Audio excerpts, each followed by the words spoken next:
Hello viewers, welcome to மூக்குக்கு மனம் நாக்கு குருசி சேனல். நான் இன்றைக்கி வந்துட்டு வெள்ளி எப்படி சுத்தம் பண்ணுறதுன்னு சொல்கிறேங்க, அது காட்டுறேன். இது ஃபஸ்ட்டு இது மாதிரி அஷ்டலக்ஷ்மி சொம்பு எடுத்துருக்கேங்க. அந்த செம்பை ஃபஸ்ட்டு கோல்கேட் பேஸ்ட் போட்டுக்கிட்டேன். நல்ல வெள்ளை காட்டன் கிளாத் எடுத்துகிட்டு இது மாதிரி அழுத்தி துடைக்கணுங்க. அழுத்தி துடைச்சோம்னா அந்த அழுக்கெல்லாம் அந்த துணிக்கு வந்துடும்.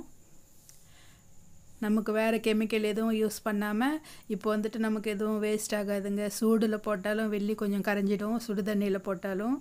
அதே மாதிரி நம்ம ஏதாவது கெமிக்கல் போட்டாலும் வெள்ளி கரையிறதுக்கு சான்ஸ் இருக்குது. இது மாதிரி நம்ம தொடச்சிக்கிட்டு வாட்டரால் வாஷ் பண்ணிக்கிட்டோம்னா எந்த வேஸ்டேஜும் இருக்காதுங்க.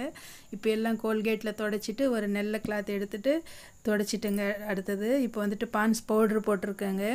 இப்போ அழுக்கெல்லாம் போயிடுச்சு. இப்போ நமக்கு ஷைனிங் வேணும்னா பான்ஸ் பவுட்ரு போட்டு இதே மாதிரி கொஞ்சம் அழுத்தி தொடச்சிக்கிட்டோம்னா நல்லா தகன்னு மின்னுங்க. நம்ம வீட்லேயே நம்ம கடையில் போயிட்டு பாலிஷ் பண்ணிப்போம் இல்லையா, அது சேம் இது மாதிரி நம்ம வீட்லேயே பண்ணிக்கலாம். நான் வந்துட்டு இந்த டிப்பு கூட ஒரு நகை கடைக்காரர் தான் எனக்கு சொன்னது. இது மாதிரி நாங்கள் எடுத்துகிட்டு போனோம், கொஞ்சம் க்ளீன் பண்ணி கொடுங்க இதுக்குன்னு சொல்லிட்டு போனால் அவர் வந்துட்டு இது மாதிரி நீங்கள் வீட்லேயே பண்ணிக்கலாமா, இந்த கோல்கேட் பேஸ்ட் போட்டு பண்ணிக்கோங்கன்னு சொன்னார். அதனால நான் உங்களோட ஷேர் பண்ணிக்கிறேங்க. இப்போ இதெல்லாம் துடைச்சி எல்லாம் முடிச்சிட்டோம்னா பூஜை முடிஞ்சிடும். அப்புறமா எடுத்து வைப்பேன் இல்லையா, அப்போ வந்துட்டு ஜிப்லாக் பேக்கில் போட்டு காற்று படாமல் வச்சுக்கிட்டோம்னா ரொம்ப நாளைக்கு கருத்து போகாது. வெள்ளிக்கு வந்துட்டு காற்று பட்டாலும் கொஞ்சம் தண்ணி ஈரம் இருந்தாலும் கருத்து போயிடும்.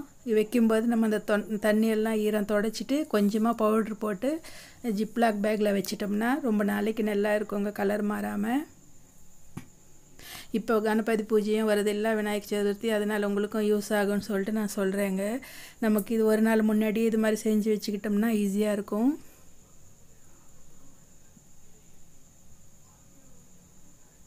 பான்ஸ் பவுட்ரு போட்டேங்க. பேஸ்ட்டில் ஃபஸ்ட்டு துடைச்சிட்டு அப்புறமா பான்ஸ் பவுட்ரு போட்டு இது மாதிரி துடைச்சோம்னா நல்லா ஷைனிங் பாருங்கள் எவ்வளோ நல்லா வந்திருக்கு. இதே மாதிரி நீங்களும் வீட்டில் பண்ணிக்கோங்க. நம்ம சேனல் பிடிச்சிருந்தா சப்ஸ்கிரைப் பண்ணிக்கோங்க, லைக் பண்ணுங்கள், உங்கள் ஃப்ரெண்ட்ஸுக்கு ஷேர் பண்ணுங்கள். ஓகே வியூவர்ஸ், பாய்.